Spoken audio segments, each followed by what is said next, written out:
आइए एक और प्यारा सा सोहर सुनते हैं।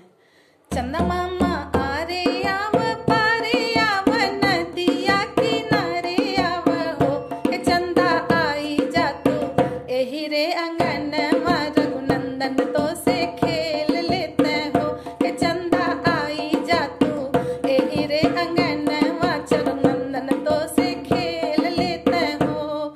सोने के कटोरवा में दूध भात गोदिया रघुनंदन लीले हो, कौशल्या घूमी घूमी ललन के खियावली चंदा के बुलावली हो, कौशल्या घूमी घूमी ललन के खिलावली चंदा के बुलावली हो।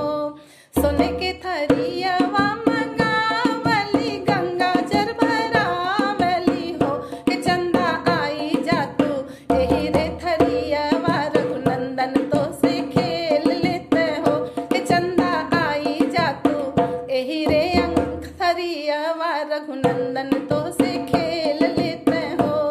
छपर छपर राघव खेलल चंदा के पकड़ल हो, कौशल्या देखी देखी जियरा जुड़ावली मन हरसावली हो, कौशल्या देखी देखी जियरा जुड़ावली मन हरसावली हो।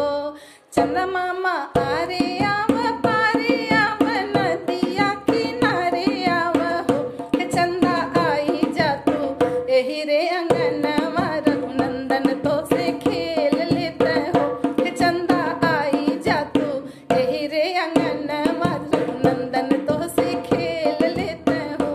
यदि ये सोहर पसंद आए तो हमारे चैनल को सब्सक्राइब करिए और वीडियो को लाइक शेयर करिए।